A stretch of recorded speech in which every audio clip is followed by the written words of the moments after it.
Mesdames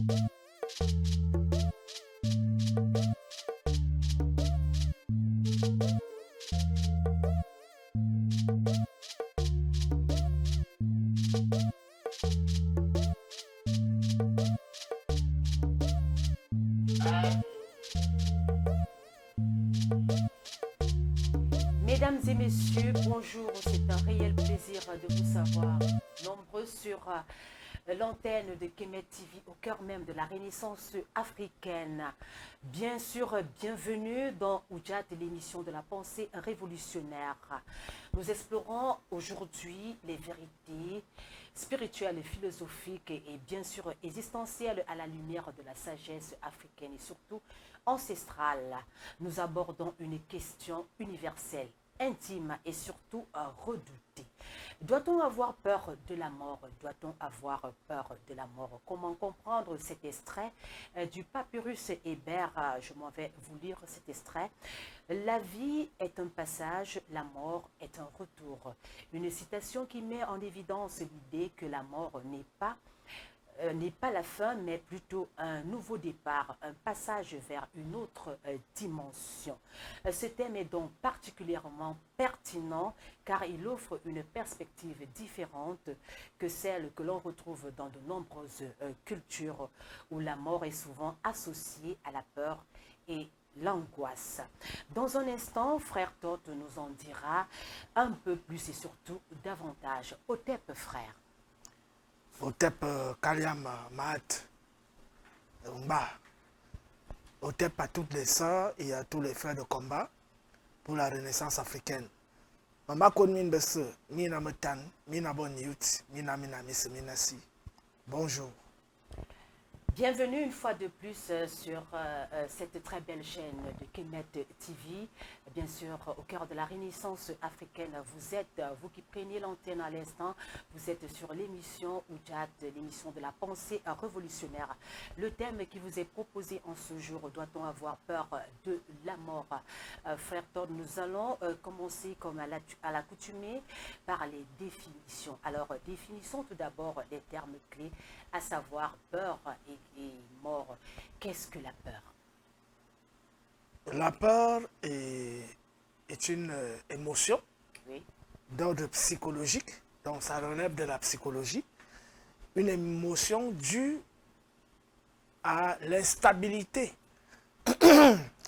que ressent l'esprit face à l'inconnu ou face au danger. C'est une instabilité émotionnelle. La peur est une instabilité émotionnelle que ressent l'esprit face à un danger ou face à l'inconnu, ce qu'on ne connaît pas. Voilà ce qu'on peut dire en ce qui concerne la peur. On ne va pas aller plus loin que ça. Qu'en est-il de la mort? La mort doit être vue dans deux sens. Naître, c'est-à-dire surgir dans le monde phénoménal, c'est mourir dans l'autre côté, de l'autre côté, c'est-à-dire dans le monde des entités non incarnées. Mourir en esprit, c'est naître dans la chair. Et mourir dans la chair, c'est renaître en esprit. C'est pas pour dire que quand on est dans la chair, l'esprit n'existe plus, non. L'esprit est dans la tombe. La tombe, c'est le corps. Et c'est cet esprit qui anime la tombe, qui est le corps. De même, quand on meurt, on passe toujours par la même tombe qui est la terre, la motte de terre, pour renaître en esprit.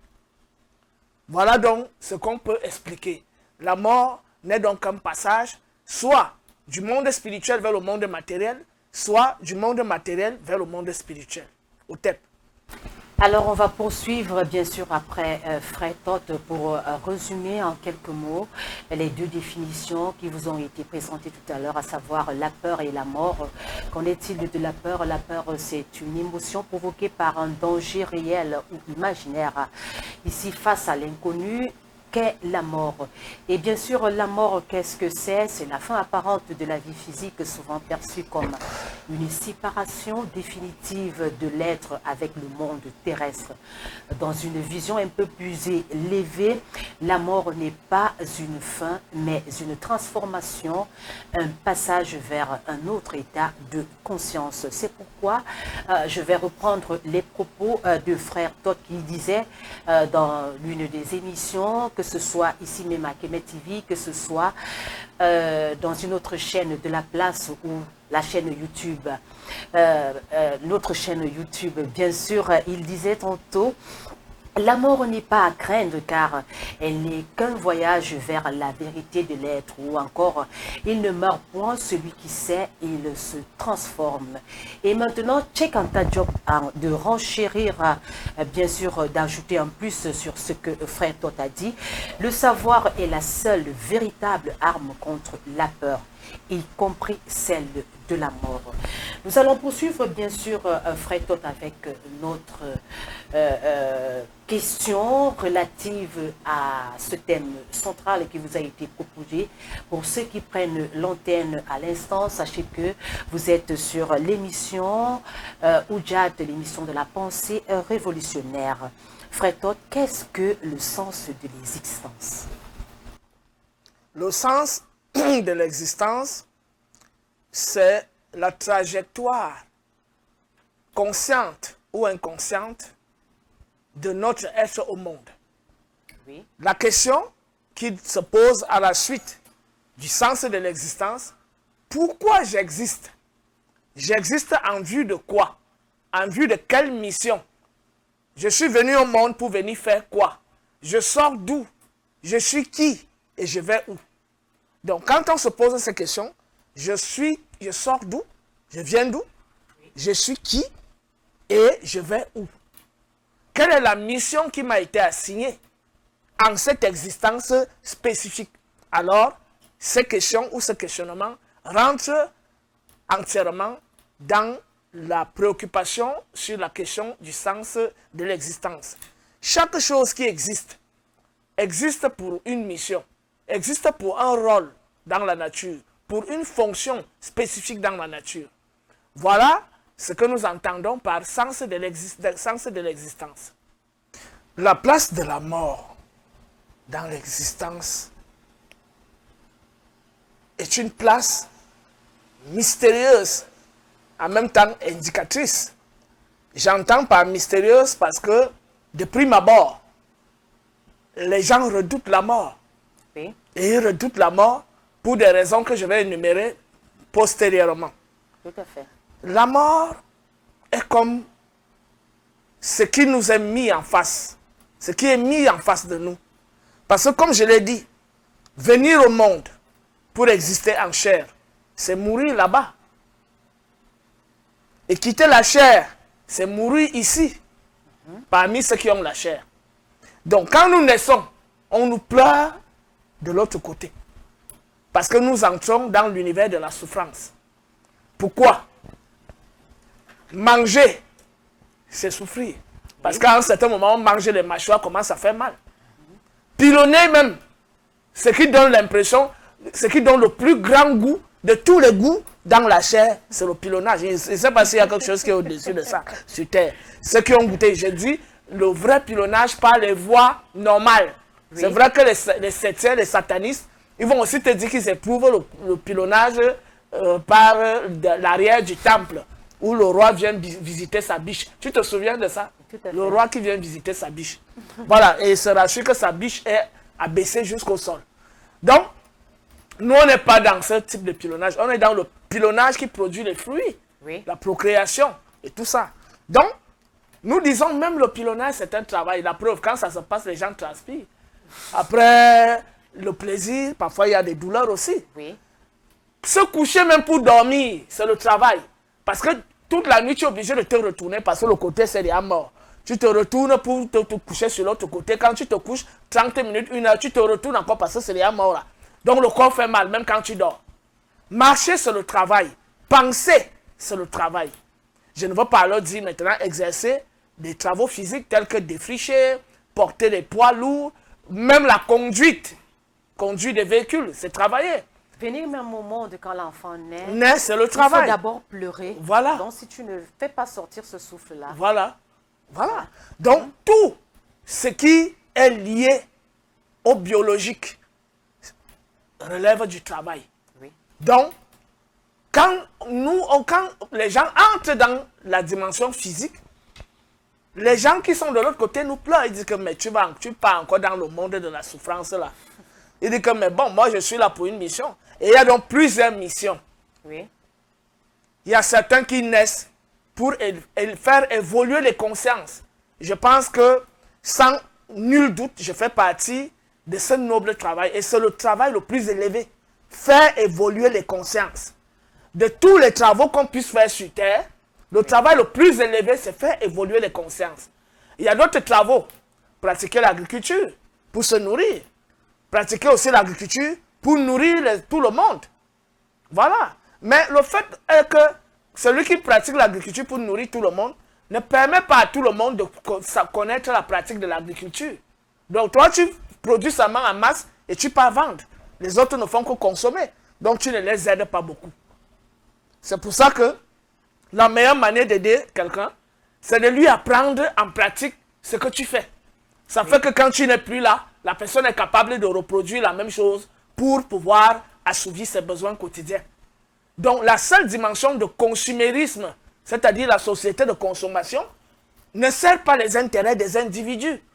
Il faut toujours qu'il y ait des agriculteurs, qu'il y ait des éleveurs, qu'il y ait des industrialistes, des industriels, tout ça qui font dans la technologie et que les autres ne font que consommer. Les consommateurs, à un certain moment, il suffit que ceux qui produisent ne soient plus là pour que les consommateurs sombrent dans la décadence et dans les crises.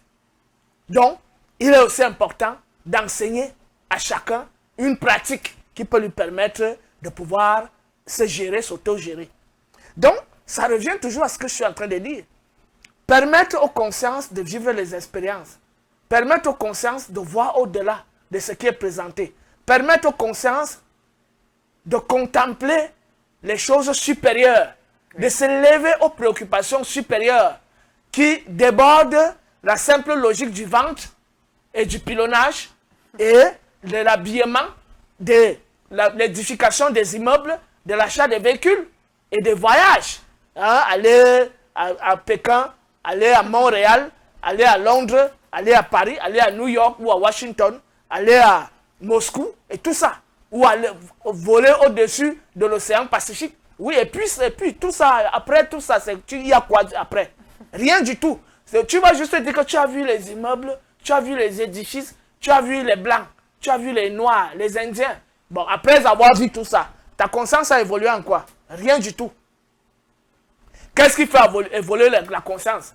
Ce sont des enseignements et des expériences qui débordent les petits appétits, les besoins banals que je viens d'énumérer. Ce n'est pas pour dire que ce sont des besoins inutiles.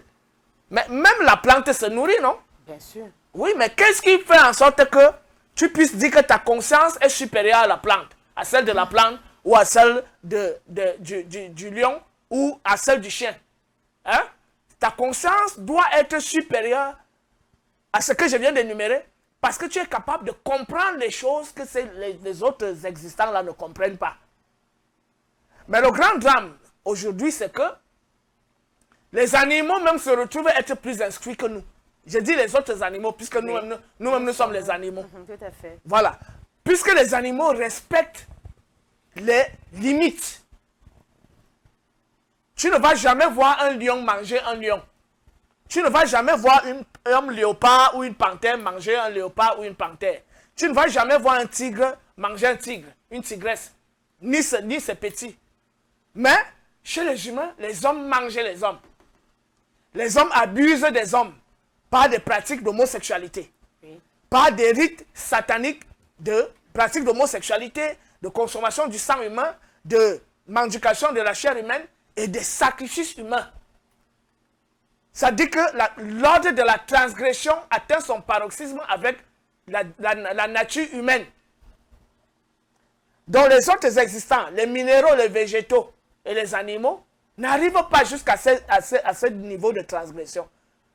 Le lion a sa tanière.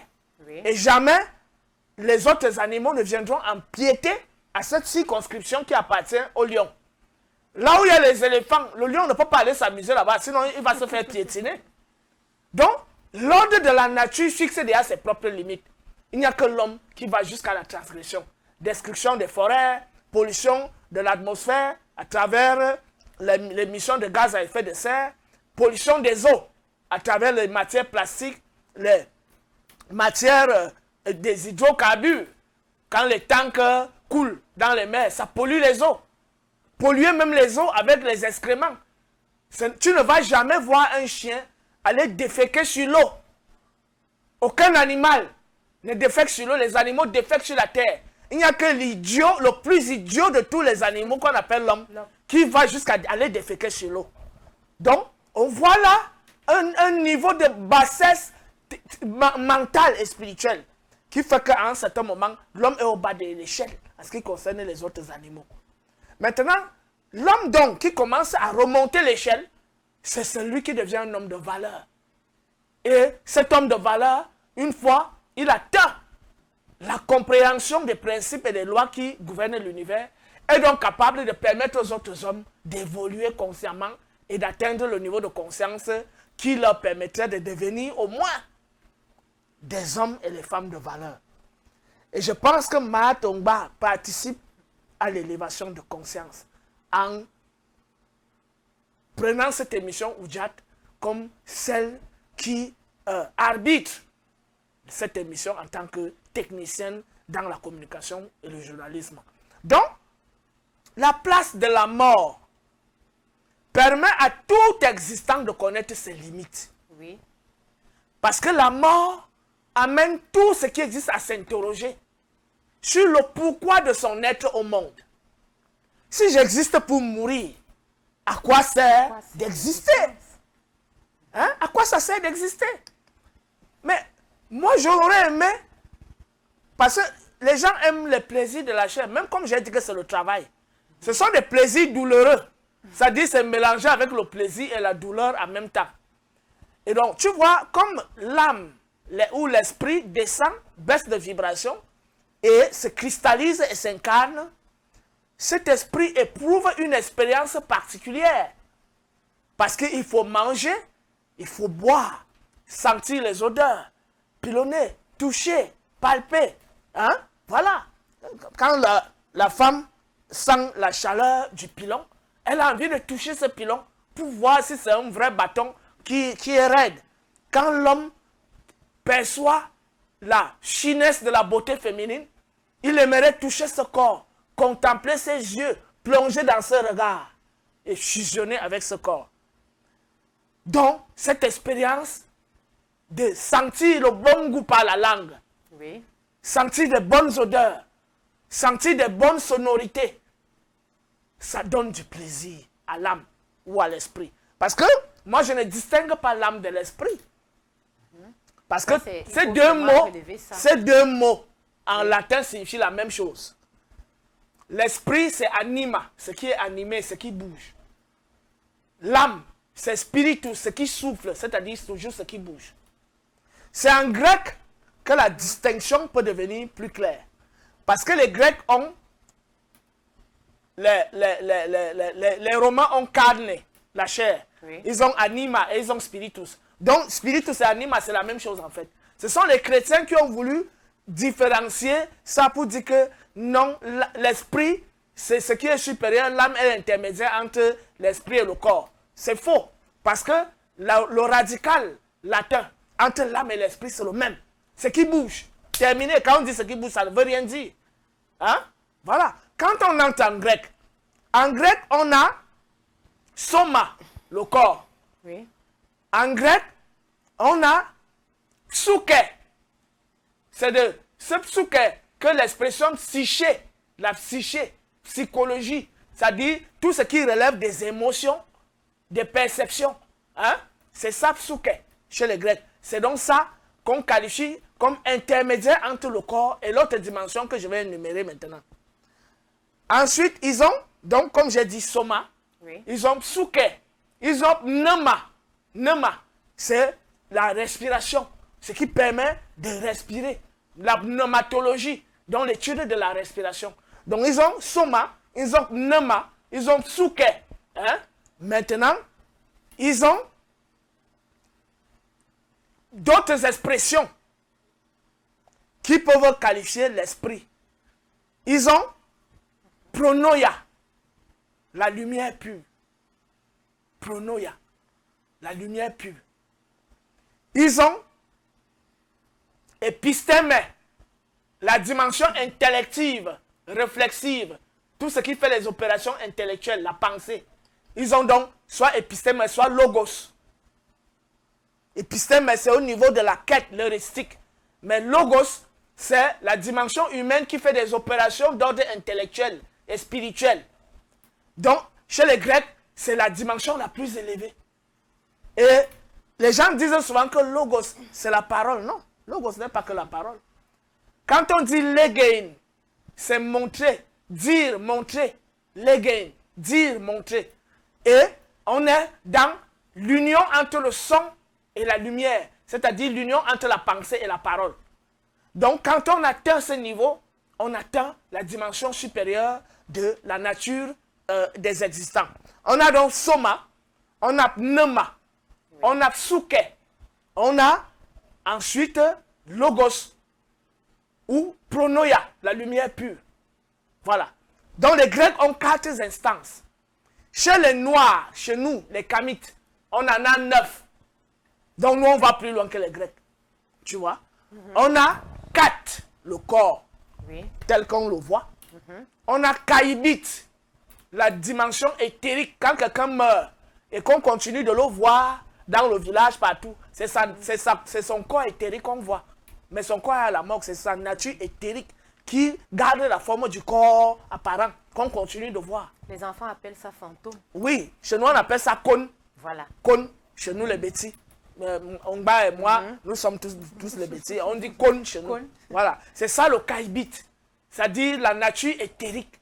C'est-à-dire qui est proche, très proche du corps, qui garde donc la forme du corps. Nous sommes à 2.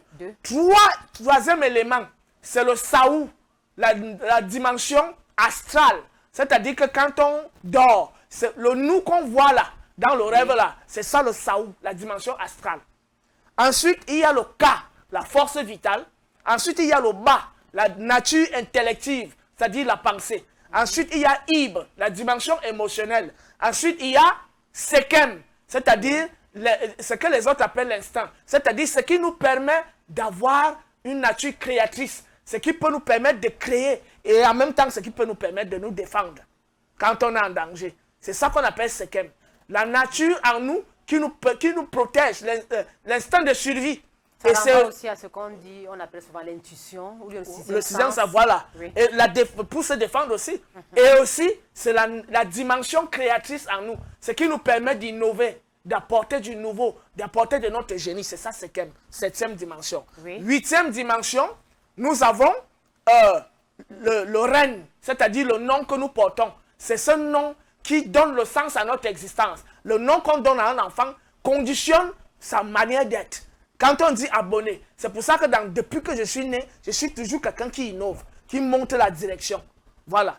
Quand on dit zok, njok, l'éléphant, tu vas voir que l'enfant va toujours faire des choses grandes, des choses qui dépassent l'entendement et tout ça. Donc le nom fait partie des instances de l'existant. Et ensuite, la dernière instance, c'est quoi? Ak, la nature lumineuse, c'est-à-dire le corps de gloire. Ce n'est même pas un corps. C'est la lumière en nous, l'étincelle divine en nous. C'est ça qu'on appelle Ak. Nous, on a donc 9 degrés de manifestation dans la nature humaine. Donc, les Grecs en ont 4 et les Romains n'en ont que 2. C'est pour ça que même dans la philosophie occidentale, notamment avec des gens comme Descartes, Leibniz, Malebranche, Blaise Pascal, Hegel, ils ont retenu le corps et l'âme. Parce qu'ils savent que l'âme et l'esprit, c'est la même chose. Celui qui va oser ouvrir sa bouche pour venir dire le contraire de ce que j'ai dit, devrait aussi aller remettre en question, puisque c'est la pensée occidentale, devrait aller remettre en question ce que les Hegel, les Descartes, les j'ai énuméré qui encore? Spinoza. Tout ce qu'ils ont dit sur l'âme et le corps. Ils ont compris, puisqu'ils maîtrisent le latin, c'est leur chose à eux là-bas. Donc le petit nègre qui va venir dire que l'esprit est différent de l'âme, c'est un inculte qui ne connaît rien sur la philosophie occidentale. Tu ne peux pas me dire que des grands savants en Occident, tels que Hegel, tels que Descartes, ne connaissent pas le latin et que c'est toi qui vas venir leur enseigner le latin parce que tu es prêtre de l'église catholique ou tu es chrétien. Voilà. Donc, ce débat est clos. J'étais donc en train de dire que la mort est la vitrine face à laquelle nous sommes. Et c'est cette mort qui est notre facteur de jugement. Parce que quand on voit l'autre venir, naître et partir, on se pose la question, on se demande, mais finalement, qu'est-ce qui se passe? Et avant même d'évoluer, vers la fin de la période moderne en Occident, Oui. ils ont même commencé à nier ce qu'on appelle l'âme ou l'esprit. D'où la naissance de filières telles que la psychophysique, telles que ce qu'on appelle le logicisme. Le logicisme. C'est ce logicisme qui a créé la cybernétique. L'école des logicistes, il y a l'école de Vienne. Mais cette école de Vienne est précédée par les travaux des logiciens tels que Boole, tels que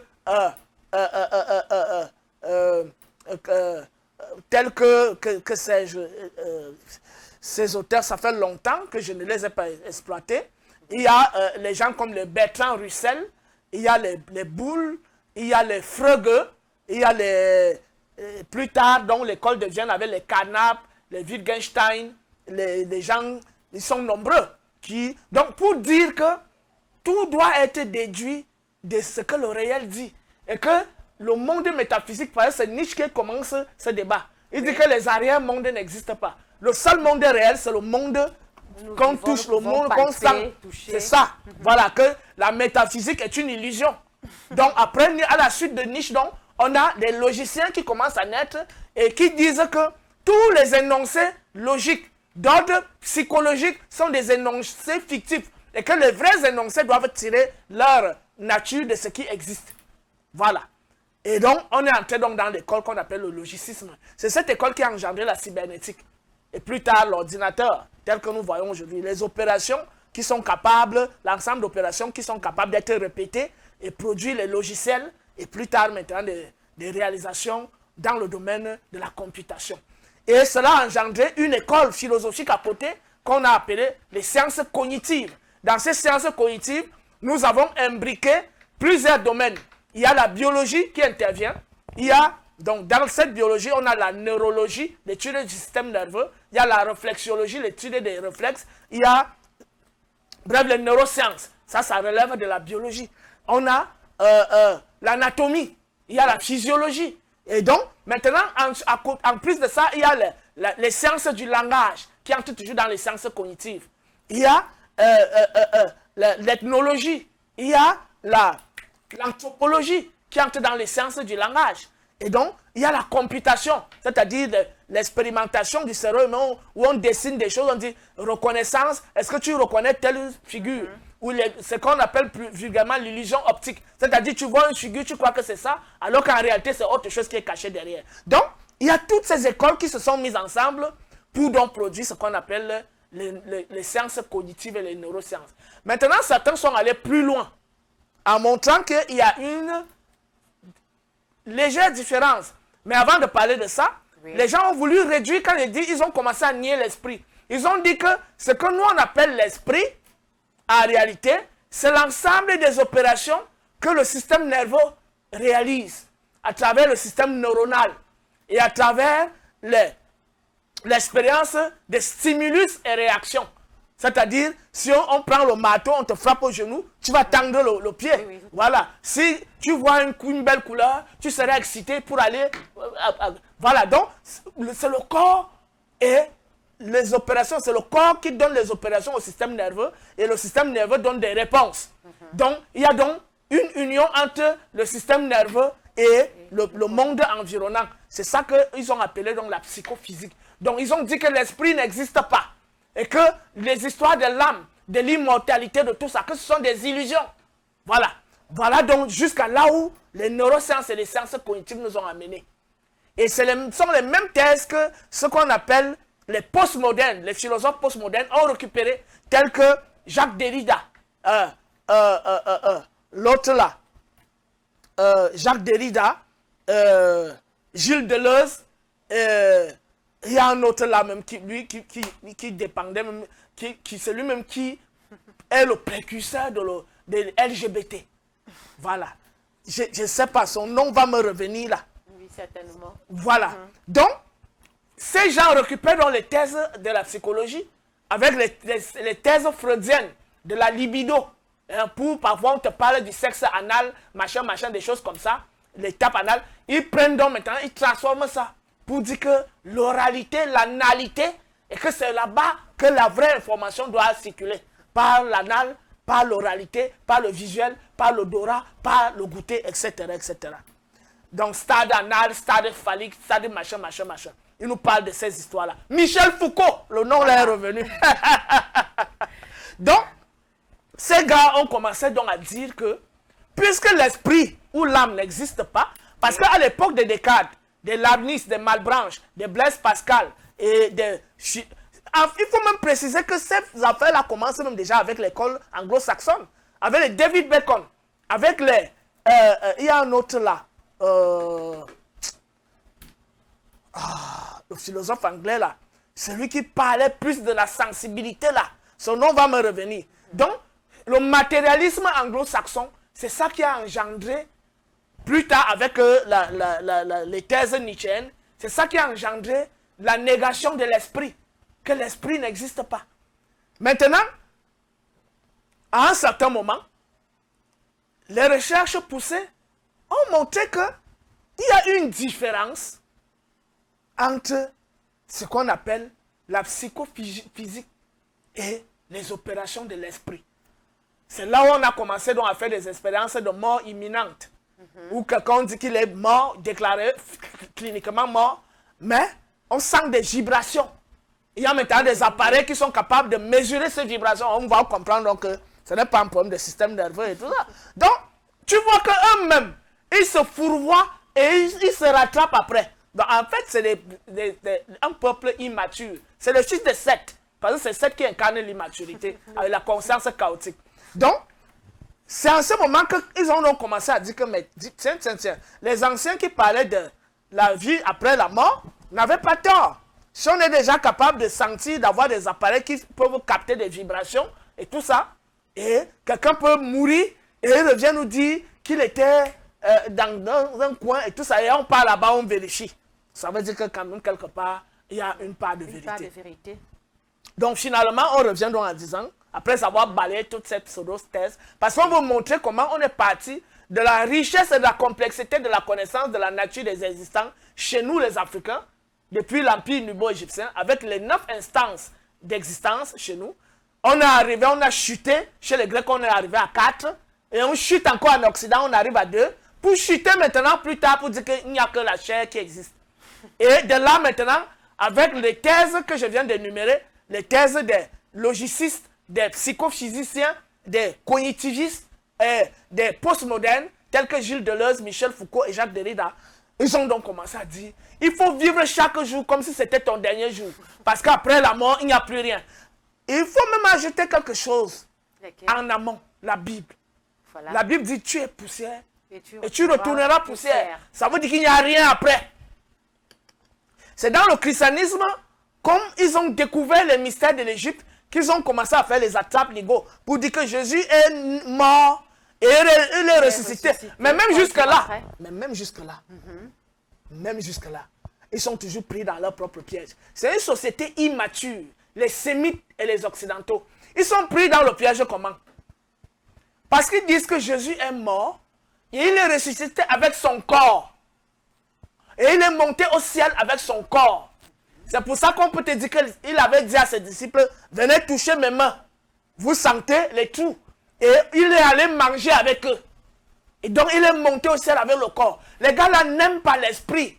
Ils n'aiment pas ce qui échappe à leur maîtrise. C'est la raison pour laquelle la science occidentale s'attelle toujours à vouloir saisir la dimension ultime de la matière. Aujourd'hui, ils sont au niveau du boson de Higgs, ils sont au niveau de la théorie des cordes vibrantes, la théorie de l'unité du tout et tout ça. Tout simplement parce qu'ils veulent saisir la matière. Ils sont des esclaves de la matière, parce qu'ils sont les serviteurs de Seth. Parce que détaché à la matière, tu commences à accéder aux lois auxquelles tu es obligé de te plier. Tant que tu es dans l'emprise de la matière, tu es dans la domination de la matière et tu es donc capable de faire tout ce que tu veux. Mais une fois que tu commences à te détacher et à monter pour accéder aux dimensions subtiles, tu commences à comprendre qu'il y a un ordre auquel tu dois obéir et que tu dois suivre. Donc, les prisonniers de la matière, leur science est toujours prisonnière de la matière. C'est pour ça qu'ils sont matérialistes. Le capitalisme, oui, c'est le modèle de société. Je n'invente rien. Donc, qui dit capitalisme dit individualisme. Il faut jouir au maximum. C'est pour ça qu'il faut être multimillionnaire, multimilliardaire. On crée donc des influenceurs dans les réseaux sociaux qui disent que moi, regardez comment j'ai réussi. Je suis devenu riche, je suis millionnaire et je suis devenu riche parce que je suis gay, homosexuel. Je suis devenu riche parce que je suis une prostituée de luxe, une pute de luxe. Voilà. Je suis devenu riche parce que il y a même encore d'autres réseaux que je ne vais pas énumérer ici. Hein? Donc, la propagande de la richesse est devenue aujourd'hui, c'est ça qui détruit l'humanité. Toujours à la quête du profit. Voilà. Du profit, oui. C'est-à-dire, le système des valeurs transcendantales, les valeurs cosmiques, a foutu le camp. C'est le culte de la matière. On est, parce qu'on a, dans nos familles aujourd'hui, un petit frère vient parler fort aux aînés. C'est-à-dire, il ne respecte même plus. Tant qu'il n'est pas là, rien ne se fait parce qu'il n'est pas encore arrivé. Voilà. Donc, tu vois, le monde est à l'envers. Aujourd'hui, ceux qui gouvernent, ce ne sont pas ceux qui sont sages. Ce ne sont pas les sages qui gouvernent. Ce sont les riches, matériellement parlant, qui gouvernent. Et ceux qui ont les connaissances de la manipulation de la matière et de certaines énergies. Tu comprends ce que je veux dire? Donc, ce n'est pas ceux qui ont la vertu, qui peuvent enseigner les codes et les lois transcendantales de l'univers, le chemin d'élévation de conscience. Non. Ils sont minoritaires. Très minoritaires. Et ils sont même combattus. Et parfois, ils sont marginalisés. Mais comme on sait que ce sont les grands esprits, ces serviteurs de Seth ou de Satan s'approchent toujours d'eux pour essayer de les ramener dans l'univers de la matière. Tu vois, tu es brillant, tu es très intelligent, tu connais beaucoup de choses, on va souvent faire des choses ensemble. Et quand on va souvent faire des choses ensemble, là, on commence d'abord à te glisser des petits trucs. Et puis, tu entres dans des grands bureaux, tu arrives, on te porte dans des véhicules climatisés, tout ça. Et puis, on te donne les honneurs. Tout simplement, c'est quoi? C'est pour te coopter dans le système septien. Tu n'es pas là parce qu'on t'aime. Tu es là parce que tu gênes. Tu gênes parce que ce que tu dis va éveiller les consciences. Et ces consciences ne seront plus en prise dans le monde de la matière. Elles ne seront plus prisonnières de la matière. Ces consciences vont s'émanciper et vont comprendre le piège dans lequel elles étaient enfermées. Et elles vont donc commencer à dénoncer aussi et à réclamer un monde meilleur, plus juste, plus harmonieux, qui suit donc les lois de la maths. Par conséquent, la mort, aujourd'hui, reste le facteur miroir qui fait que tous ces riches, tous ces hommes puissants, quand ils sont face à la mort, ils comprennent qu'il y a quelque chose qui nous dépasse. Et aujourd'hui, qu'est-ce qu'ils font?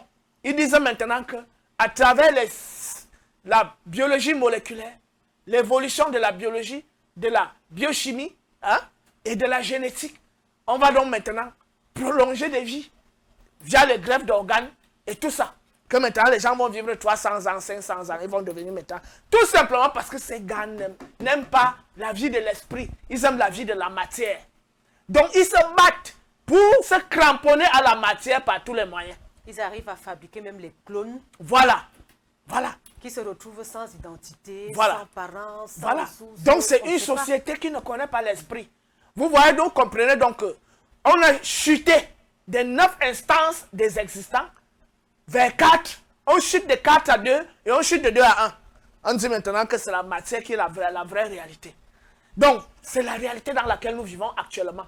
Et toute l'élite politique africaine, je me souviens, un ancien recteur, quand j'étais encore étudiant, était venu dire que les histoires d'esprit, machin, et que même les mauvais sorts, et ce qu'on appelle les gens qui naissent avec des anomalies, que la biologie explique tout ça. Que les superstitions traditionnelles, que ce que la tradition dit, ce sont des superstitions. Et que tout s'explique par la biologie. Ça veut dire qu'il a rejeté la tradition. Voilà, voilà. Okay. Et c'est qui? C'est un adepte de la Rose-Croix à mort. Et lui ne savait pas que je sais que c'est un adepte et un homosexuel. Il ne savait pas que je sais tout ça de lui. Donc, quand il me parlait, j'ai fui. J'étais même pas à côté parce que les énergies négatives là, je ne veux même pas sentir ça à côté de moi. J'ai fui. J'ai fui. Donc, on est arrivé au niveau où même l'élite africaine a embrassé le culte des énergies telluriques, c'est-à-dire de la matière, c'est-à-dire Seth. Ce sont les serviteurs de Seth, c'est-à-dire Satan. Ils sont donc devenus les complices des Sémites et des Occidentaux. Je ne veux pas dire que parmi les Occidentaux, il n'y a pas ceux qui ont fait exception. Il y en a bien évidemment. Je peux en énumérer quelques-uns, comme Martin Heidegger, oui, qui est pour moi de toute l'école philosophique occidentale. Si on enlève les gens comme les Pythagore, les Platon, qui se sont frottés aux Égyptiens, de toute l'école occidentale, Martin Heidegger, c'est le summum. C'est vrai que Hegel s'est battu aussi. Oui. Emmanuel Kant, c'était la méthodologie. C'est quoi on appelle la gnoséologie, c'est-à-dire la théorie de la connaissance. Mais Heidegger a compris que l'emprise, ce qu'il appelle Gestalt. Le Gestalt, c'est le monde de la mécanique matérialiste. Donc, il faut sortir de l'emprise du Gestalt pour accéder à l'Eragnis. L'Eragnis, c'est-à-dire la vérité de l'être. Ce monsieur, je l'aime beaucoup parce qu'il fait exception. Et quand j'ai étudié en profondeur, les gens ne l'aiment pas. Hein? Ah bon? Ils ne l'aiment pas parce qu'on ne comprend. Ce n'est pas tout le monde qui peut lire Heidegger et comprendre. Il faut faire attention. Même les professeurs titulaires de l'université, quand ils essayaient à nous donner des cours sur Heidegger, ils étaient perdus. Parce que d'abord, il a un langage très très compliqué à comprendre. Donc pour comprendre Heidegger, il faut entrer dans l'univers des phénomènes. Il ne faut pas rester seulement dans la linguistique, sur le plan mental. Il faut comprendre que Heidegger parle des choses, les choses bougent, les choses qui bougent. Et il atteint un niveau des choses qui bougent, mais qu'on ne voit pas. Il y a Martin Heidegger, que je peux énumérer. Il y a Mircea Eliade, qui a étudié les mythes anciens. Il y a, dans le domaine de la psychologie, Carl Gustav Jung. Donc, j'ai dit, dans la philosophie, c'est-à-dire l'ontophénoménologie, Martin Heidegger, il est le summum. Dans l'anthropologie des mythes, Mircea Eliade. Dans la métapsychologie, Carl Gustav Jung. Je dis chapeau. Bon, c'est vrai que les names bon, parce qu'on va aussi me dire que tu laisses donc Edgar Morin ou moi je dis Edgar Morin, c'est vrai, c'est bien, mais les trois que moi j'ai énumérés là, moi je les mets au-dessus d'Edgar Morin. Parce qu'il y a certains qui lisent Heidegger sans comprendre. C'est vrai que même Edgar Morin est difficile à comprendre. Moi j'ai lu Edgar Morin et j'ai lu les trois autres que j'énumère là. Je les mets au-dessus d'Edgar Morin. Mais Edgar Morin lui aussi, il faut le respecter parce qu'il a aussi abattu un travail très très sérieux. Maintenant, je ne vais pas oublier aussi Baruch Spinoza, qui dit la vraie nature de la divinité, c'est la nature, c'est l'esprit qui anime la nature. Il parle donc de la nature naturante, c'est-à-dire la nature qui fait en sorte que les choses existent, et la nature naturelle, c'est-à-dire tout ce qui existe. Et il dit, le divin est l'esprit qui anime la nature. Et il ne faut pas chercher le divin ailleurs, le divin est dans la nature. Donc chapeau à Baruch Spinoza. J'ai donc énuméré 4 personnes. En plus, maintenant, j'ajoute Edgar Morin pour être 5. J'ai dit, maintenant, il y a d'autres hein, qui ont aussi travaillé. Arthur Schopenhauer, c'est aussi quelqu'un à qui je tire un coup de chapeau. Donc, chez les Occidentaux, il y a quand même eu des gens qui se sont... Mais ils n'ont pas été pris en compte. Ceux qui ont été pris en compte, c'est les matérialistes. Ce sont eux qui sont exaltés aujourd'hui en Occident. Donc, les Nietzsche, les Francis Bacon, les David Hume. Voilà le Britannique, le nom m'échappait, David Hume. Voilà. Et l'autre qu'on appelait Thomas Hobbes. Voilà, les matérialistes, les anglo-saxons. Et plus tard maintenant, l'école des logiciens, l'école des psychologues, l'école des, et plus tard les théories cognitivistes et plus tard les postmodernistes. Voilà l'école, les écoles. Donc même les Jean-Paul Sartre là font partie des traites de la pensée occidentale. Il dit que, il dit quoi? Que la seule réalité, ce sont les phénomènes. Que l'être, c'est les phénomènes. Dans son ouvrage, L'être et le néant. Donc, il dit que la seule réalité, ce sont les phénomènes. Que Heidegger nous excuse. Heureusement que Heidegger était revenu dans ses derniers écrits vers les années 1960. De 1960 à 1976, pour dire que les petits philosophes français là, ils croient qu'ils ont compris ce que moi je disais. Ils n'ont rien compris. Et là, il parlait de Sartre. Donc, on regarde ses communications, ses conversations avec des gens, les éditeurs comme Jean Beaufret et tous ces gens-là, où ils critiquent la philosophie française pour dire que c'est le petit niveau. Les questions que j'aborde, ce sont des questions qui débordent les petites préoccupations des philosophes français. Donc, j'étais en train de dire, oui, vivre tous les jours comme si c'était le dernier jour. Mais nous sommes confrontés à une réalité qui est la mort. Mais ces gars, comme je l'ai dit, ils refusent la mort, mais la mort est toujours là. Tout récemment, la reine d'Angleterre est décédée, non? Oui, elle est décédée. Voilà. N'est-ce pas, Michael Jackson est décédé.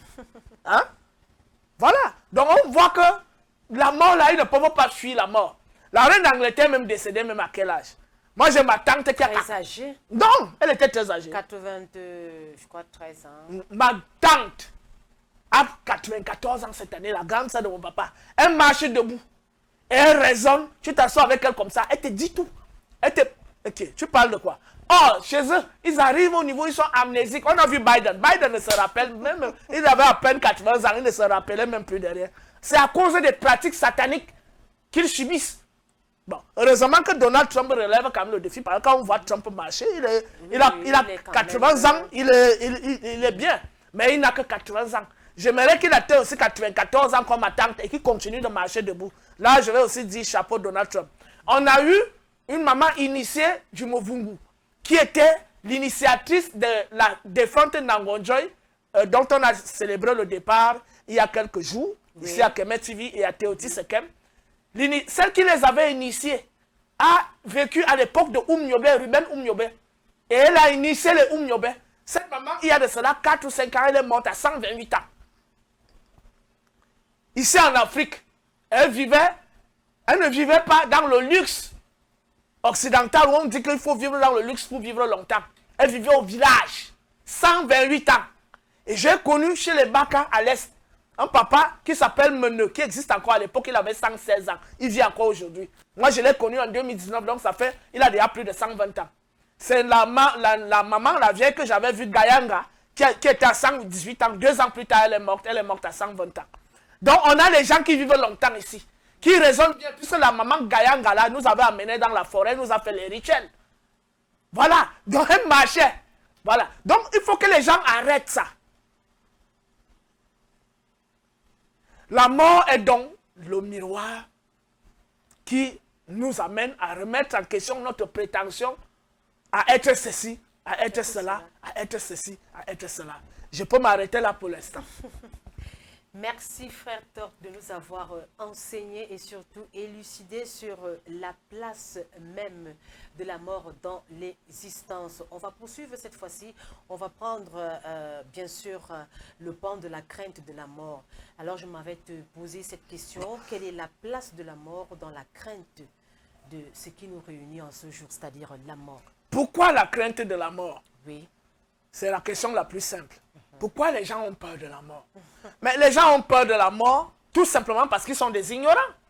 Et les premiers ignorants, hein? Il faut suivre mon regard. Mais quand tu étais chrétienne, hein? Il y a quelques mois, tu étais encore chrétienne, non? Tout à fait. Et il a fallu que tu passes par le baptême de Thoth, Jéhoti Thoth, pour te faire renaître dans ta source, dans ta racine. Heureusement, au fond de toi, je n'ai pas eu beaucoup de difficultés. Quand j'ai eu des entretiens, des causeries avec toi, on a causé pendant des mois avant de t'engager. Oui. Et j'ai constaté que tu es une femme intelligente et que tu as une curiosité positive. Parce que ceux qui ont la curiosité négative veulent aller entrer dans le feu sans connaître comment on se prépare pour entrer dans le feu. Veulent faire les explorations, même pas la voie anale. Mais ceux qui ont la curiosité positive se disent, mon frère me parle, c'est mon frère Betty.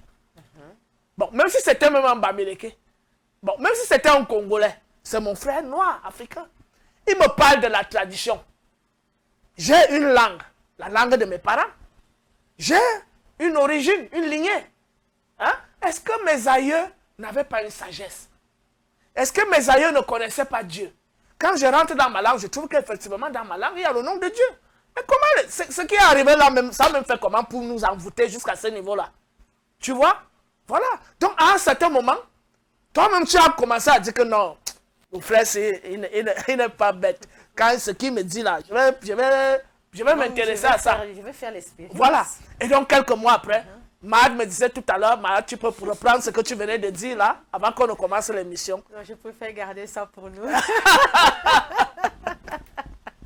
Je ne veux pas dire que tu es déjà totalement transformé. Mais c'est important de faire ce témoignage-là. Je suis transformée parce qu'au départ, j'étais aussi, disons-le ainsi, j'étais dans ce personnage fictif, comme frère aime souvent le dire. Je croyais aveuglement, parce que c'est ça. Maintenant que j'ai commencé à fréquenter les connaissances, bien sûr, les enseignements de frère Toth, j'ai compris. J'ai fait ce qu'on appelle une introspection, essayer de voir, équilibrer un peu qu'est-ce qui est vrai du faux, qui dit la vérité sur moi d'abord, qui suis-je? Ce sont des questions que je me suis posées, autant de questions, et j'ai essayé d'évaluer avec le temps comment est-ce que ça se passe et le regard que les gens posent. Et je peux dire l'envoûtement, parce que les Africains sont envoûtés par un mystère ou bien une façon de voir la vie qu'on nous a certainement imposé. On nous a véritablement imposé, puisque ça va de génération en génération. Et quand on fait un recul en arrière, on se dit, mais bon, on est où là?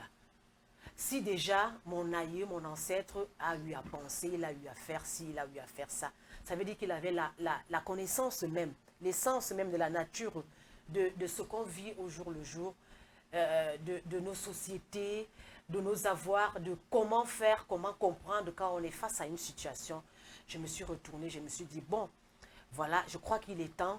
Il fallait véritablement que je rencontre frère Toth pour qu'il puisse me dire qui je suis et qu'il me montre de A à Z, de B, je ne sais pas quoi, que véritablement on a une histoire, on a nos ancêtres qui ont pensé pour nous et qui ont vécu ce qu'ils ont pensé de fond en comble, et qu'aujourd'hui nous sommes juste des pions ou bien des personnes qu'on se sert de notre mentalité, notre psychisme pour nous engloutir, pour nous avoir. À chaque moment qu'on veut, on se sert de nous. Et on reste là, statu quo, on ne sait quoi dire. Mais nous, on dit non à cette façon de voir aujourd'hui. Donc, je peux dire que je dis non à cette façon de voir, et surtout que je sais que mes ancêtres sont les miens et qu'ils ont pensé pour moi. Je dois aller dans cette continuité. Merci, ma soeur. Donc, comme je le disais, la crainte de la mort, la peur de la mort, oui, avant la philosophie occidentale, avant l'éducation occidentale dans laquelle notre peuple baigne actuellement, avant l'éducation, je veux dire l'école, donc l'école primaire, les lycées, les collèges et les universités, où on nous dit que l'esprit n'existe pas, comme j'étais en train de parler des théories là, qu'il n'y a que la physique, l'énergie, voilà. Avant ça, il y a la Bible et le Coran. Qu'est-ce que ces livres disent? Que l'homme a été fait à partir de la terre. Et ils nous disent quoi? Que Dieu a une forme humaine. Et que ce Dieu-là, c'est un père. C'est un homme. C'est-à-dire qu'il a un pilon. Bon. Ça veut dire que la notion d'esprit, même dans la Bible, n'a pas de sens. Puisque l'esprit a une forme humaine. Une fois que l'esprit a déjà une forme humaine, ça remet en question la vraie nature de l'esprit, de ce qu'ils nomment même l'esprit. Ça veut dire qu'il réduit l'esprit, et c'est pour ça qu'ils disent que les animaux n'ont pas l'esprit, les végétaux n'ont pas l'esprit, les minéraux n'ont pas l'esprit. Donc, l'esprit, c'est l'homme. Puisque l'homme ressemble à Dieu et Dieu ressemble à l'homme. Et ce Dieu, c'est Dieu le Père. Notre Père qui est aux cieux. On ne dit pas notre esprit qui est aux cieux. On dit notre Père. Voilà. Ça ne s'arrête pas là. Ils disent maintenant le Saint-Esprit. Ils ne disent pas l'Esprit. Ils disent le Saint-Esprit. N'est-ce pas? Ça veut dire quoi? Que c'est masculin, non? Voilà. Bon, quand on va même plus loin, ils vont dire que l'Esprit, bon, laisse-le. Et le Saint. L'Esprit n'a pas de sexe. Bon, maintenant on les attrape au niveau, à la Genèse, ils disent, les fils de Dieu virent que les filles des hommes étaient belles.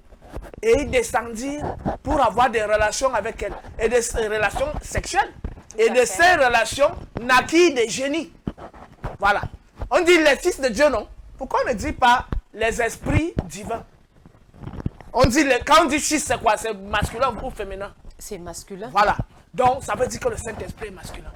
Maintenant, on dit le Fils. Maintenant, Jésus. On dit que maintenant, Jésus, alors. Bon, quand on dit le Fils, c'est toujours le masculin, non? Tout à fait. Voilà. Bon, maintenant, le même Jésus, là, ses disciples sont quoi? Les 12. Tu as vu une femme dedans? Aucune. Voilà. Donc, partant des disciples de Jésus, en passant par le Saint-Esprit et le Père, tout ça est masculin. Donc, forme humaine. Donc, l'esprit a une forme humaine. Dans la pensée satanique et diabolique de la Bible, même puérile. Parce que quand elle dit satanique, là, c'est la conscience chaotique qui ne comprend encore rien sur les lois de l'univers. Donc, les Hébreux ont côtoyé, via les Hyksos, ils ont côtoyé les Égyptiens. Ils ont pris certaines choses, mais ils n'ont pas compris la vraie quintessence de la spiritualité égyptienne. Et c'est pourquoi dans la spiritualité égyptienne qui va plus loin, tu vas voir des divinités à forme humaine, tu vas voir des divinités à tête d'animaux. Tu vas même voir des animaux même qui sont considérés comme des divinités, donc y compris les oiseaux. Et tu vas voir le disque solaire est considéré comme une divinité, la lune est considérée comme une divinité, l'étoile est considérée comme une divinité. Maintenant, il y a une nature encore plus subtile de la divinité qu'on appelle Imana, c'est-à-dire le cachet, l'insondable, le palpable, le sans forme. Et avant ça, il y a la vibration. Nous, c'est la vibration. Mais en dehors de cette vibration qui donne la nature de l'ondulation, il y a encore notre symbole qui est comme ça, ou la spirale. Ce sont des symboles subtils qui ne relèvent ni plus de forme humaine, ni de forme animale, ni de forme végétale. Il y a même des divinités qui sont des formes végétales. Hapi, le dieu du Nil, est un végétal. Hein? Donc, tu vois qu'on rassemble tout ce qui existe et ce qui déborde de ce qui existe pour dire que voilà les diverses manifestations de la divinité. Les incultes, hein, les gens au très bas niveau de conscience qui ont créé le judaïsme, le christianisme et l'islam disent que l'esprit, c'est l'homme, c'est la forme humaine. Regarde à quel niveau de réflexion ces gens-là sont. Et maintenant, ils vont te dire que quand on dit le Père, le Fils et le Saint-Esprit, c'est la plus haute spiritualité qui existe. C'est-à-dire 3 hommes qui se shootament entre eux. Ils te disent que c'est la plus haute spiritualité. Et ils se shootament à travers la symbolique du roi qui descend derrière le temple pour venir visiter la biche et s'assure que la biche est abaissée jusqu'au sol. Et quand on te parle de l'épée du Saint-Esprit, l'épée, c'est l'épée flamboyante. La même épée qu'on retrouve que les chérubins agitaient au jardin d'Éden. Hein? L'épée là, ça passe où? Ça passe par le rectum pour faire vibrer l'arbre de Séphiroth. Voilà donc la réflexion de ces gens. Donc, ils ne conçoivent pas qu'ils puissent avoir quelque chose de subtil. Ils veulent tout réduire à la forme humaine. C'est pour ça qu'ils ne conçoivent pas qu'ils puissent avoir quelque chose après la mort. Et donc, la Bible dit, tu es poussière, tu retourneras poussière. Quand ils reviennent dans le christianisme, comme je l'ai dit, ils disent, Jésus est mort, et il est ressuscité avec son corps, et il est monté au ciel avec son corps. Maintenant, au niveau de l'eschatologie, ils disent quoi? Quand Jésus va venir, le son de la trompette, tous les corps qui sont dans les tombeaux, hein, les squelettes là, vont revêtir les chairs. Donc, les gars là, tu regardes, je fais comment, je ne parle plus ou bien je fais comment, je continue. C'est-à-dire que les gars ne conçoivent pas une vie sans forme humaine, sans chair. C'est-à-dire la pensée sémite et occidentale est hostile au subtil. Est hostile au subtil. C'est-à-dire que même dans le christianisme, il parle de la résurrection des corps. C'est-à-dire que les corps vont se reconstituer et vont sortir des tombeaux pour aller suivre le jugement. Dernier. Tu vois donc que depuis l'Ancien Testament jusqu'au Nouveau Testament, c'est toujours la fête du corps, de la matière, le culte de la matière. Tu comprends ce que je veux dire? Donc, c'est des religions puériles. Puériles. C'est-à-dire, c'est la conscience primaire qui ne comprend rien sur le vrai mystère de la spiritualité. Il n'y a que les Noirs via l'Égypte pharaonique et les Noirs de l'Inde, c'est-à-dire les anciens Dravidiens, issus de la civilisation de Mohenjo-Daro et Harappa. Hein? Parce que quand on dit Shiva, c'est Seba, c'est Siba, Seba, ça veut dire l'étoile. Seba, en Médoune était en égyptien ancien, c'est l'étoile. C'est ça qui est devenu Shiva, c'est les Indiens. Quand tu vois des maîtres spirituels s'appelaient Shankara, on a les Sankara ici en Afrique. Donc, tu vois que les Indiens, les Noirs là, ce sont eux qui ont créé la spiritualité hindoue. Hein? Le bouddhisme, le shivaïsme, le jaïnisme, tout ça, le samkhya, hein? Et tout ça. Ce sont eux qui ont créé ça. Quand les Dravidiens, les Ariens sont venus de la zone du Caucase, donc la zone de la neige, là, ont commencé à descendre, ils ont donc combattu ces Noirs. Et ils se sont appropriés leur spiritualité. Ils ont commencé maintenant à dire que ce sont eux, les maîtres spirituels, les brahmanes. C'est la même chose qui s'est passé à Sumer. Les premiers Sumériens étaient des Noirs. La même chose en Chine. Donc quand on dit fouillis, c'est pas chez nous, fouet. C'est ça qui est fouillis. Chez les Vietnamiens, on dit pas. P-O, accent circonflexe. Chez nous, les États, on dit pas. C'est-à-dire l'annonciateur de la bonne nouvelle. Et c'est exactement ce que signifie fouillis et pas chez les Chinois et chez les Vietnamiens. C'est-à-dire celui qui annonce la bonne nouvelle. Les choses qui n'étaient pas connues auparavant. Qui a montré le chemin de l'élévation. Voilà. Donc, en réalité, nous sommes face à des religions issues des traditions abrahamiques qui empêchent l'esprit de pouvoir accéder à sa vraie nature. C'est la raison pour laquelle il y a donc une incapacité chez les fidèles de ces religions, et même des sectes issues de ces religions, de pouvoir appréhender la vraie nature de ce qu'on peut nommer esprit. Ils sont enfermés dans une anthropomorphisation de l'esprit, dans une anthropocentrisation de l'esprit, une cristallisation de l'esprit. Voilà. Encore en forme humaine uniquement. Parce que les autres n'ont pas l'esprit, les animaux n'ont pas l'esprit. Donc, soit là, tu demandes à un chrétien, n'importe qui, est-ce que les animaux ont l'esprit? Il va te dire non. Bon, toi-même, tu savais que les animaux n'ont pas l'esprit. C'est avec moi que tu as commencé à ouvrir, à t'ouvrir. Voilà. Donc, le piège a d'abord été ces religions.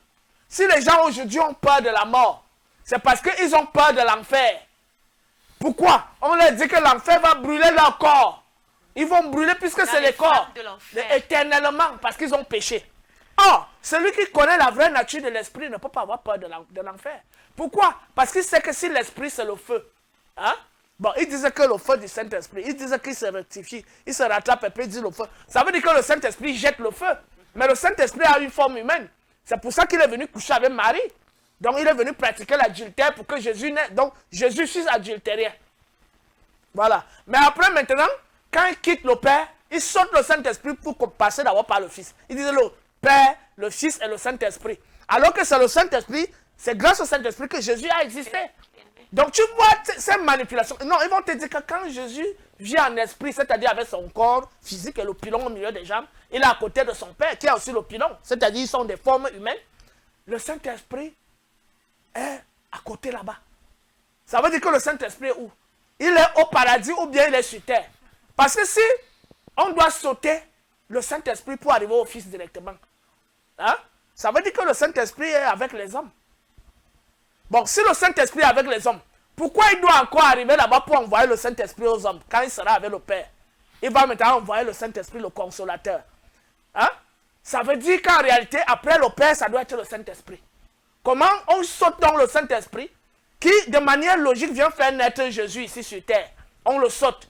On met d'abord le Fils. Donc, toutes ces amalgames, les chrétiens ne perçoivent même pas ça. Donc, je reviens en disant, la peur de la mort les Noirs ont commencé à avoir peur de la mort lorsqu'ils ont embrassé les religions abrahamiques. Donc l'islam d'abord, le christianisme ensuite et le judaïsme. Et quand ils sont entrés dans les sectes des Blancs. Donc ils ont gardé dans l'esprit, tu es poussière, tu retourneras poussière. Tu vas attendre le jugement dernier où tu vas ressusciter avec ton corps. Si tu n'as pas bien vécu, ton corps là va brûler dans les flammes de l'enfer. Tu comprends? Voilà donc la conception, la codification, le schéma dans lequel on a mis nos peuples. Et c'est pour ça que les gens ont peur de la mort. Ça s'est encore aggravé avec l'école occidentale. Ce qu'on appelle aujourd'hui les intellectuels. Hein? Docteur en physique nucléaire, docteur en biologie moléculaire, docteur en sciences économie, docteur en ceci. Hein? Maintenant, ils sont passés par l'école occidentale. Matérialistes. Je venais d'énumérer les théories occidentales. Donc, ils sont encore piégés. Les Noirs sont mal partis. Hein. C'est très grave. On est piégé par les religions abrahamiques, on est piégé par l'école. Donc, la connaissance de l'esprit devient un dilemme. Ça devient même une impossibilité parce que même la science dit que l'esprit n'existe pas. On va te dire que c'est la science même qui parle. Voilà. Donc, et la science est d'accord avec la religion. Hein? Tu vois? C'est ce qu'ils vont te dire. Or, c'est une pseudo-science et c'est une pseudo-religion. Ils sont des pseudo-religions. Je viens de le démontrer là. Et je vais maintenant aller encore plus loin. Oui. Je dis maintenant que la peur de la mort est donc due à l'ignorance de la vraie nature du principe ou de la force intelligente qui est la source de tout ce qui existe. Et cette force intelligente qui n'a aucune forme, qui ne peut pas être palpée, qui ne peut pas être représentée, qui ne peut pas être estimée, qui ne peut pas être sondée, mais dont on ne peut percevoir que des vibrations et le langage silencieux qui parle en nous. Cette force intelligente se diffuse en nous à travers les vibrations que nous percevons et à travers le langage sourd et muet qui parle en nous. Je veux, je ne veux pas. Ce que tu veux faire là n'est pas bien. Ce n'est pas une voix qui te parle. C'est un langage silencieux. Ce n'est pas que tu entends les voix. C'est un langage, le langage mystérieux de l'univers. On a souvent l'habitude de dire que mon petit cœur m'a dit. M'a dit, oui. Ce n'est pas une voix. C'est un langage. Parce que quand tu dis il y a la voix, hein, oui, c'est que tu es maintenant dans l'anthropocentrisme. Et il faut condamner déjà ces propos. La foi, je crois que j'entends des voix. Hein, le verbe, des choses comme ça. Moi, je n'aime pas entendre des choses comme ça là. Quand un homme qui dit qu'il est spirituel dit des choses là, je sais qu'il est déjà embrigadé dans le système abrahamique. Il ne comprend encore rien sur les principes de la spiritualité.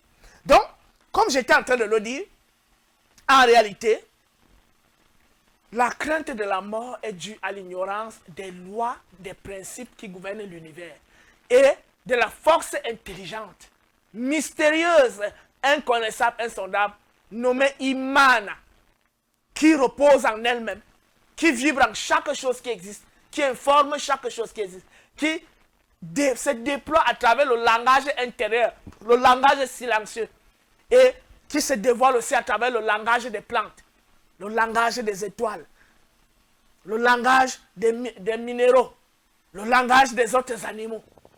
Imana règne en tout, anime tout, informe tout.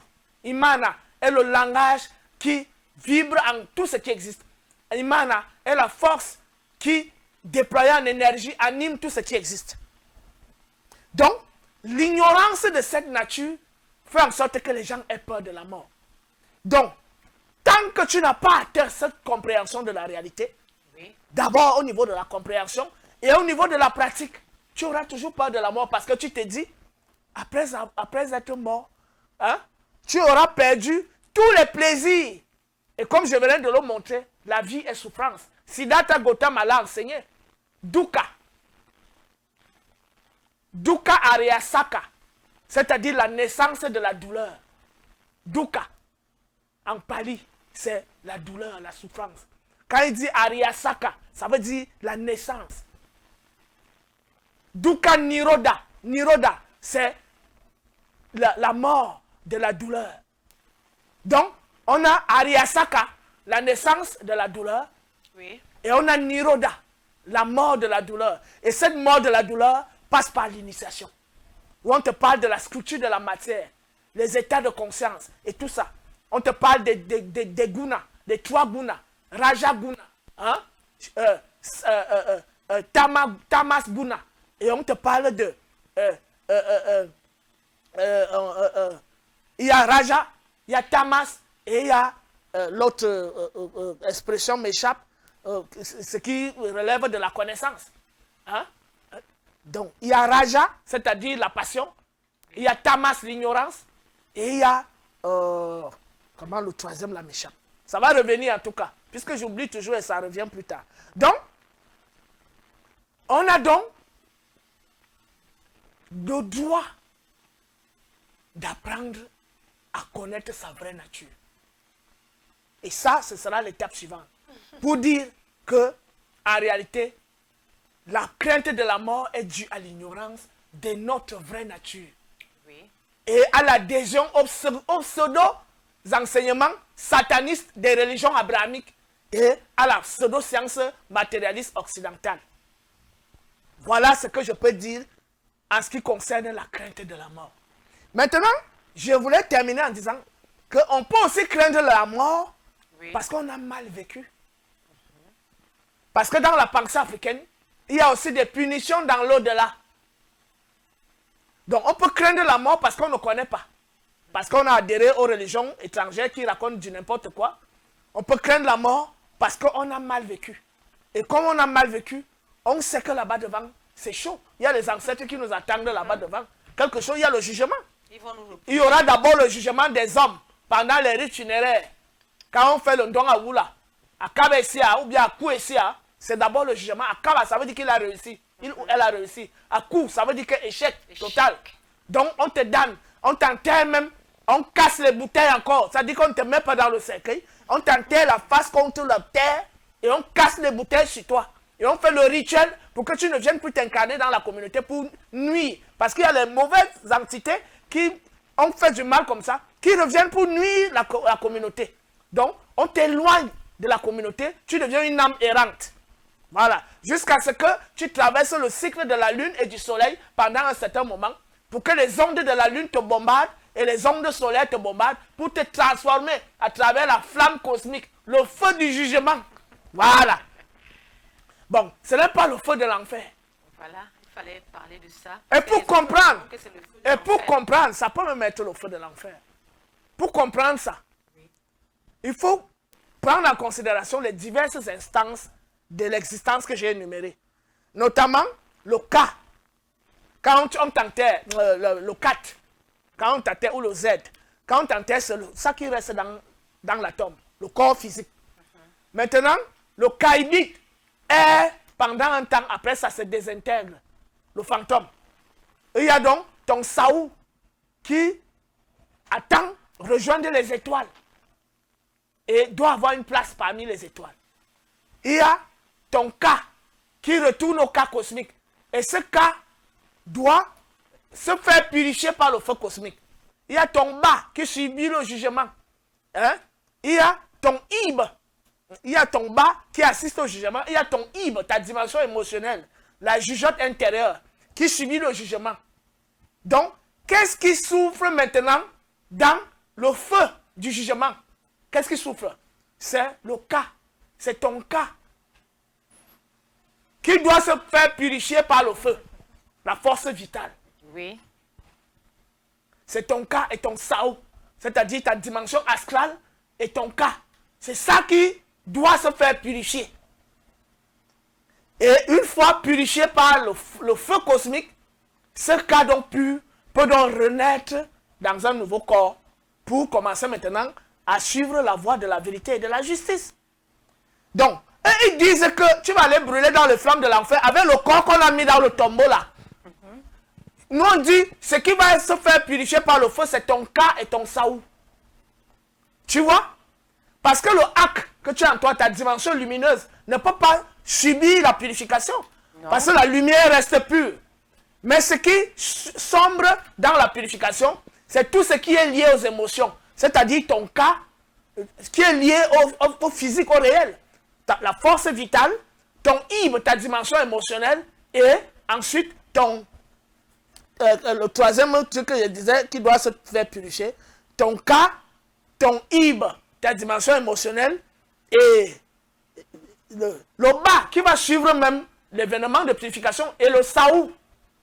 Parce que ta nature astrale doit aussi être purifiée. Ce que les autres appellent corps astral. D'accord. Donc, une fois après cette purification, tu peux donc maintenant recommencer le processus d'évolution. Donc, les âmes errantes ne sont pas condamnées éternellement. Elles sont condamnées à une certaine période, un certain cycle, où elles doivent suivre donc un processus de purification. Via les instances que j'ai énumérées, le Ka, le Saou, le Ib et le Ba. Le Ba assiste à la purification. Le Ba, c'est la dimension intellective qui contemple le processus de purification. Le Ba ne peut pas être purifié parce que c'est la dimension intellective, c'est la pensée. Donc, comme je l'ai dit, une fois de plus, la crainte de la mort est due à l'ignorance. Je pense que j'en ai assez dit. Il était question, chers téléspectateurs, de parler des raisons de crainte de la mort. Ce qu'il en ressort, c'est que l'ignorance spirituelle et la déconnexion des traditions ancestrales. Il y a également l'influence des religions importées, comme Frère Toll vient de le dire, de fond en comble, qui associe la mort à la punition ou à l'enfer. Il y a également la peur de l'oubli, de la douleur ou de l'inconnu.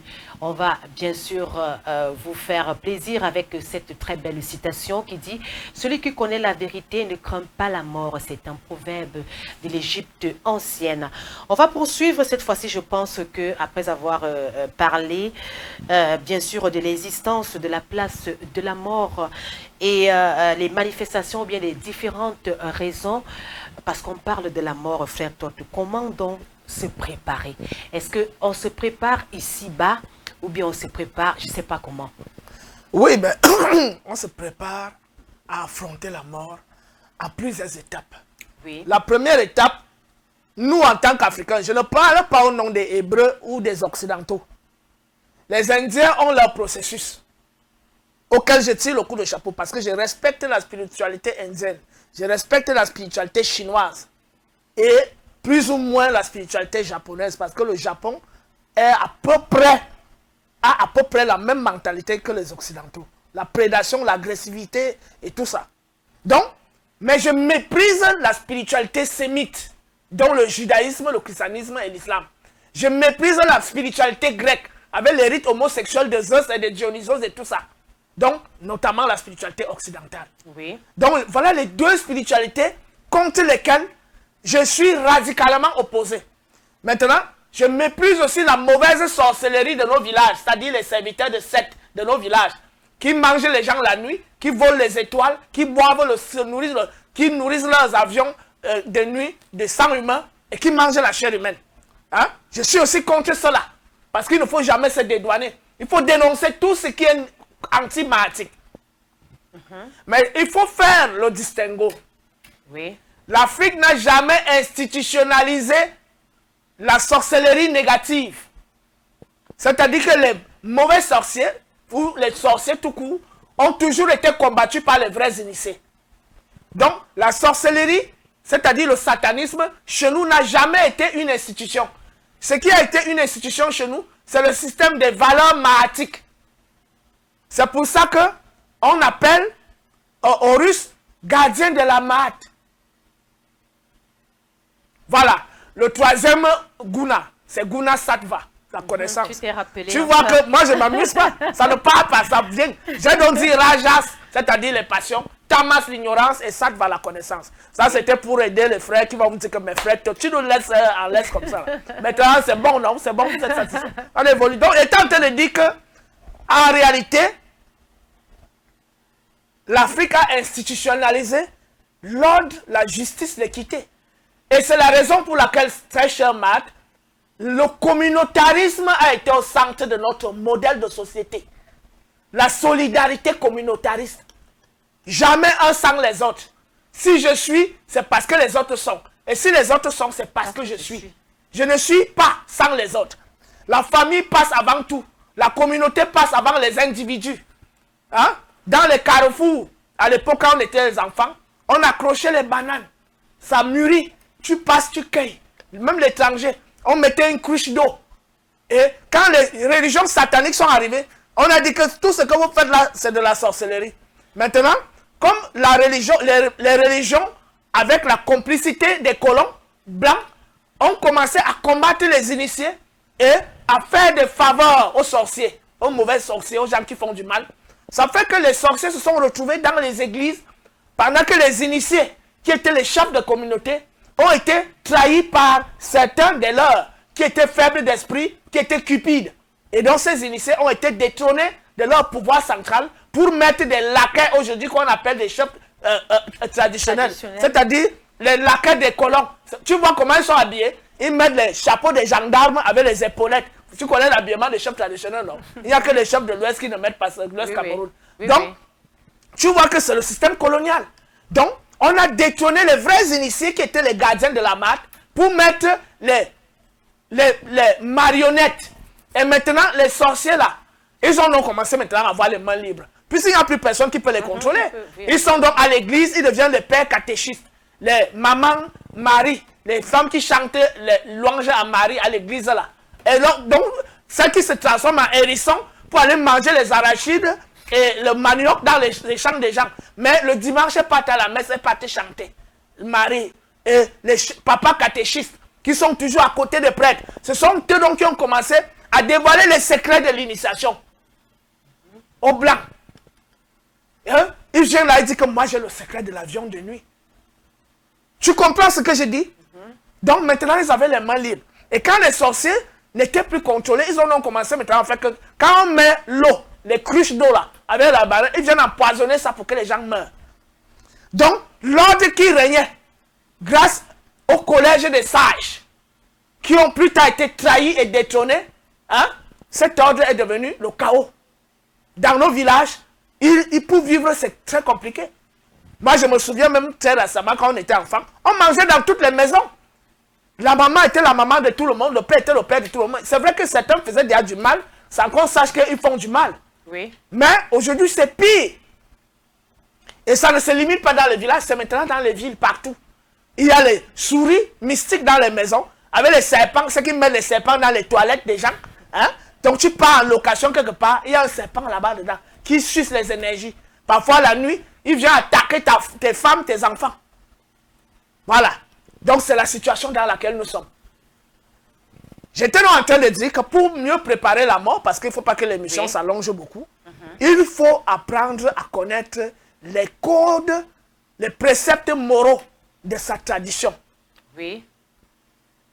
Respecter les aînés, ne pas cracher sur les eaux, ne pas déféquer sur les eaux, ne pas pisser en face du soleil, ni en face de la lune, ne pas faire l'amour à ciel ouvert devant le soleil ou devant la pleine lune, ne pas manger ceci, peut-être la femme pendant qu'elle enseigne, machin. Et puis, veiller à ce que le bien-être collectif prime au-dessus du bien-être individuel. Que chaque acte qu'on pose soit toujours à l'intérêt, pour l'intérêt de la communauté. Et se faire une maison, épouser une femme, faire des enfants, éduquer ses enfants, s'occuper de ses enfants, s'occuper de ses neveux, aider les autres comme les autres nous aident, mener une vie, respecter les interdits et tout ça. Et une fois qu'on a réalisé ça, avec maintenant la connaissance initiatique, on commence à préparer la mort. C'est-à-dire que celui qui a même déjà bien vécu, d'après les codes traditionnels, va dire que moi je peux mourir maintenant parce que j'ai fait tout ce qu'il fallait faire. Oui. C'est-à-dire que j'ai pratiqué la justice, la vérité et l'équité. J'ai construit une maison, j'ai bâti, j'ai créé une plantation, j'ai élevé, j'ai fait des enfants, j'ai élevé ces enfants, je les ai vus grandir, ils sont devenus grands. Maintenant je peux mourir en paix. Laissons même d'abord de côté l'initiation. Quand tu as déjà fait ça, tu sais déjà que tu peux mourir sans crainte. Parce que ce sont les ancêtres qui t'accueillent et qui te montrent la voie d'ascension vers la lumière divine. Où tu vas veiller maintenant en tant que le veilleur permanent, qui veille permanemment sur la justice pratiquée sur sa communauté et qui de temps en temps peut intervenir pour remettre l'ordre là où il y a le désordre. c'est le rôle des veilleurs cosmiques.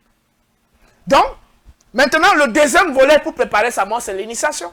Oui. Et être initié, c'est apprendre à mourir, justement. Donc, quand tu te couches le soir, tu te vois avec Mahat. Parce que Mahat aussi, c'est comment elle fait. On se retrouve, on dit que bon, frère Todd, on fait comment pour que Kemet TV puisse évoluer normalement. Mais je pense, quand toi tu vois, tu sais que quand on a nos yeux physiques là, on ne voit pas les kamites, les cœurs des vrais kamites. Oui. Maintenant, comme on est en esprit, tu vois tel kamite qui est, sœur kamite qui est là-bas, en Angleterre, qui est aux États-Unis, qui est en Chine, ou qui est même ici au Cameroun, et qui est bien nanti, et qui a besoin de nous soutenir, mais qui n'a pas encore trouvé moyen. Je pense qu'on peut apparaître dans ses rêves pour lui suggérer des choses. Et en journée, on va arriver là où elle est pour lui faire, où il est, pour lui faire comprendre que effectivement on t'a parlé et on sait que tu as le cœur de faire des choses. Tu vois un peu, quand tu as la capacité de vivre dans l'invisible et dans le visible, tu comprends que le corps là n'est qu'une coque, n'est-ce pas? Si tu as la capacité d'aller en Chine, tu t'allonges là, on dit que tu dors, mais toi tu es en Chine, tu finis tes opérations et puis tu reviens. Voilà. Et c'est d'ailleurs la raison pour laquelle, quand un initié dort, ne venez pas retourner son corps. Laissez-le comme il s'est couché là. Voilà. Bon. Encore que les vrais initiés, même, généralement, quand ils ont des travaux à faire, ils disent à la femme d'aller dormir dans l'autre chambre. Parce que comme les femmes sont parfois des... Ils s'isolent. Oui. Généralement, nos papas, la femme avait sa chambre, le père avait sa chambre. C'est lorsque ils veulent entrer en collision pylonique, quand il y a le projet du pilonnage, c'est là où les petits jeux commencent en journée, les petits cadeaux, les oranges bien sucrés, là, des trucs comme ça, ou une belle robe, ou une belle chaussure, des sourires, hein, du soleil matinal, des choses comme ça. C'est pour annoncer, pour préparer le pilonnage. Et le pilonnage ne se passait pas à n'importe quelle période. Oui. Quand la femme est en période de décroissance menstruelle, avant l'écoulement, il n'y a pas de pilonnage. Il y a un pilonnage au niveau de la sanction, la croissance menstruelle, jusqu'à la période d'ovulation. C'est là où il y a le pilonnage. Après la période d'ovulation, 3 jours plus tard, il n'y a plus de pilonnage. Parce que les ovules sont morts, sont mortes et attendent l'écoulement. Voilà, donc il y a la sanction et le seuil qui s'étale de 3 jours à 5 jours. Et plus tard, après les 5 jours là, pas de pilonnage. Même quand la femme concevait, à partir de 3 mois, il n'y a plus de pilonnage. Parce que le fœtus doit grandir de manière saine. Et il y a une alimentation appropriée à suivre. Et quand la femme accouche, il n'y a pas de pilonnage. Parce que ça va gâter les seins. C'est pour ça que la polygamie était tolérée.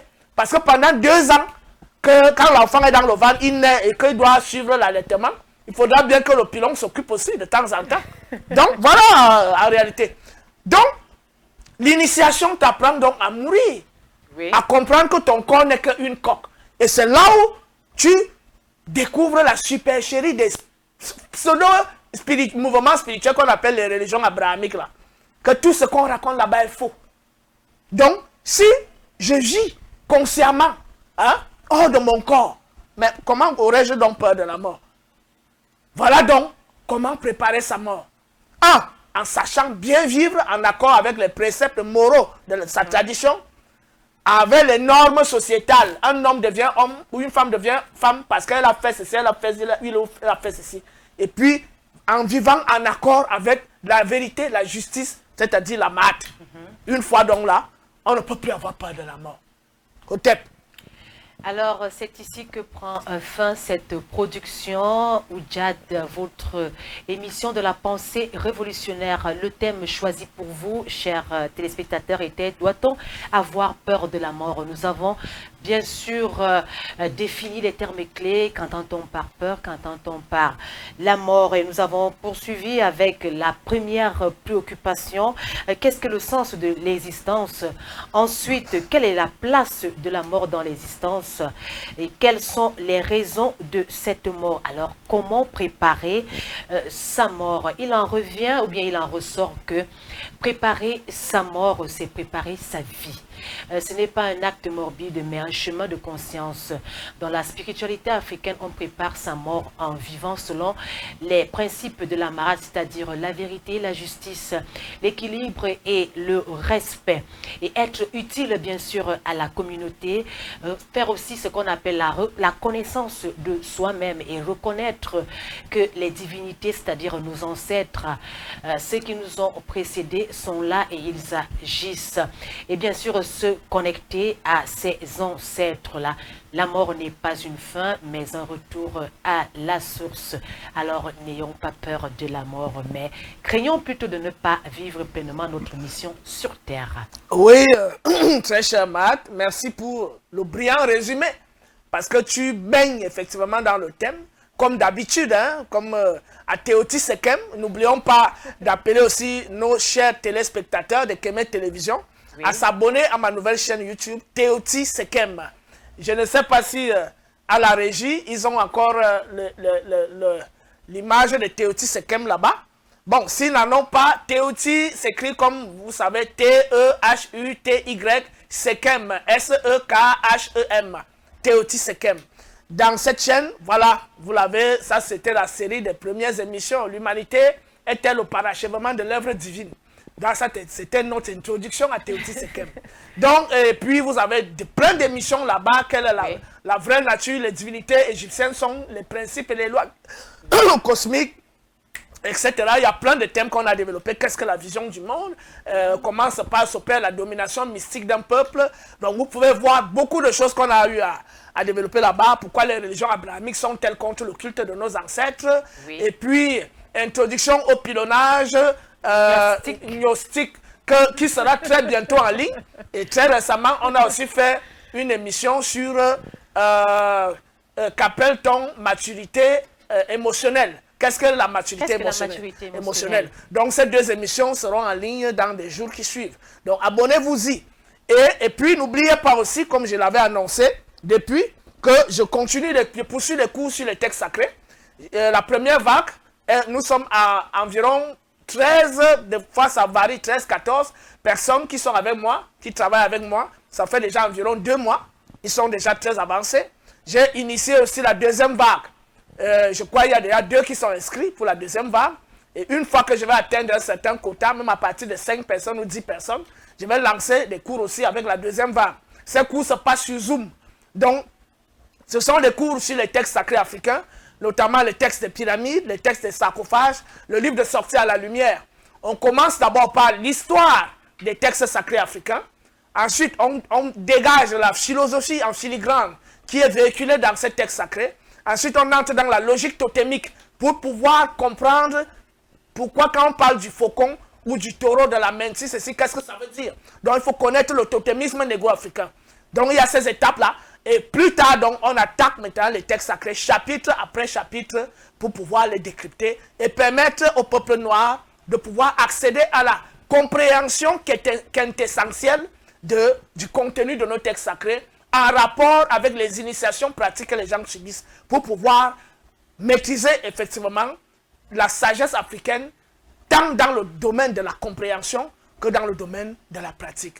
Autant que les religieux, c'est-à-dire les pasteurs, les prêtres des religions satanistes abrahamiques, le font tous les jours en disant qu'ils font l'exégèse de la Bible ou qu'ils interprètent la Bible. Nous aussi, on a initié le décryptage de nos textes sacrés. Otep. À très bientôt pour un nouveau thème surtout éclairant. Et pour ceux qui veulent nous contacter, n'oubliez pas de nous contacter au numéro qui s'affiche au bas de l'écran. C'est un numéro WhatsApp.